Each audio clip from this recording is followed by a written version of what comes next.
Hindi lang daw sariwang seafood ang dinadayo sa lungsod ng Navotas dahil may isang kakanin din na doon lang daw sa kanila matitikman. Ang paraan ng pagluluto nito may hahambing sa puto bumbong. Pero ang kinaibahan, hindi na raw kailangan hintayin ang per months para makabili nito. Dahil ang pwestong ito all year round sa pagtitinda sa nakalipas na 4 na dekada. Ang tawag dito ay puto sulot. Pero itong ang puto sulot sa Navotas ay may kakaibang twist. At para samahan tayong husgahan ang pinagmamalaking puto sulot ng Navotas, makakasama natin ang content creator at food reviewer na si Marky. Rating Pinoy Street Food.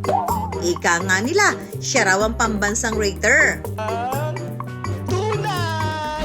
Hi mga ka-wonders! This is Marky, aka Marky Bap, ang pambansang rater. Andito tayo ngayon sa Navotas para hanapin ang pinakamasarap at pinagkakaguluhan daw na puto sulot. Alam mo ba kung ano ang puto sulot? Ako din! So, hanapin na natin yun. Samahan niyo ako mga ka-wonders. Let's go! Ate Kay! Kamusta na? Si Ate Kay! Yung may-ari! Kamusta si Mama? Okay naman siya. Teka muna. Sino ka ba? Ay, ate, ako'y mag-interview sa'yo. Kasi ipapakita natin sa mga ka-wonders natin kung gaano talaga kasarap ang puto. Sulot. Sulot. Bakit? Aba, Marky, mukhang close na agad kayo ni Kai, ha? Baka naman pwede ninyong i-share sa amin kung paano gawin ang puto sulot. Ate, nagtataka kami lahat dito ng mga ka-wonder ko kung bakit nga ba puto sulot ang tawag. Kasi yung ating malagkit, sinusulot siya gamit yung stick. Pero hindi naman siya para kamag-anak ng puto bibingka. Sa puto bongbong kasi pareho silang niluluto sa kawayan. Pero magkaiba sila ng puto bongbong. Ate, matuturuan mo ba ako kung paano gumawa niyan ngayon? Oo naman, as in now na. Now na! Yes. Kasi bala ko talaga, magtatayo ko ng tindahan dyan mismo sa harap mo. Ay, laban! Ay, hindi mo kaya. Tama? So, ka-wonder, tara, tingnan natin kung paano. Sa pagbabalik ng I Wonder. Meron pa daw kayong kakaibang twist. Pwede mo bang i-share sa mga ka-wonder Ito natin? yon yung champurado. Nagawa sa pure malagkit na may chocolate din. Ano ba ang first step ng paggawa ng puto sulot? Itong malagkit natin, ready na siya, nakababa na siya. At least na 3 days siya nakababa. Dapat lagi nagpapait ng tubig para di siya umasin. May tayong kawayan, may binalot na tela. Ilalagay natin yung tingga para dapat naka-straight siyang ganyan. Tsaka natin lalagay Para yung- nakalapat na gano'n sa ilalim. Tsaka natin lalagay yung malagkit. Tapos Bakit siya ganlaw. nilalagyan ng tingga, ate? Para hindi siya malaglag lahat. Tapos siya rin yung pangtulak sa paglutunan. Ay, ang galing! Yes. At saka talagang bare hands talaga ang pagluto. Talaga nga namang hindi biro ang paggawa nito dahil sa mainit na usok na lumalabas mula sa kawayan ay ilang beses ka rin maaaring mapasok. Kaya naman Marky, hindi pwedeng si Kai lang ang mahihirapan. For today's video, hindi ka lang titikim, kundi ikaw mismo ang gagawa. So, tingga, guys, kailangan nakalapat po siya. Laglag mo siya. And then, hukay, lagay, hugay, lagay. Ganyan. Ayan! Kita na natin. So, syempre, may next step tayo dyan. Okay. Tulad niyan, hindi pa siya umuusok, no? Okay. Ngayon, para maluto yung loob, gagawin natin siya ng... Pero paulit-ulit kasi para hindi mahilaw yung...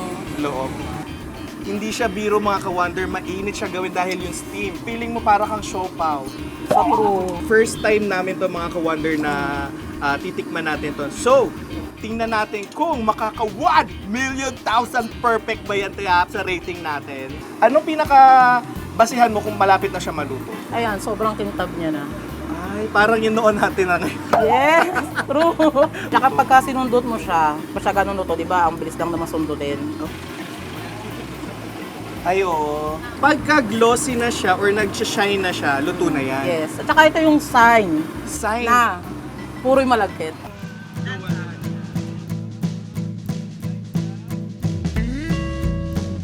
Matapos mailuto sa kawayan, lalagyan na ito ng nyog, asukal, keso at itlog na maalat.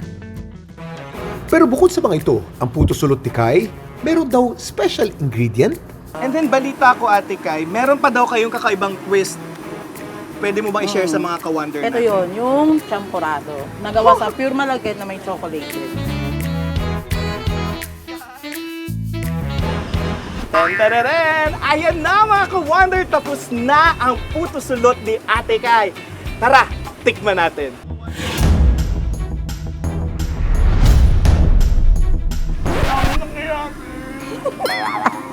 Pagkakagat mo sa kanya, unang matitikman mo is yung champurado kasi nasa taas.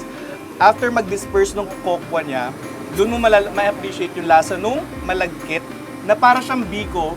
Yung tamis niya is nanggagaling sa champurado and asukal. Tapos may aftertaste siya ng coconut, and then yung huli mong matitikman is yung itlog na maalat. Grabe. Ang talino ni nanay dito sa paggawa. Nay, kung nasa naman ang sarap. At dahil dyan, ang rating ko dito ay...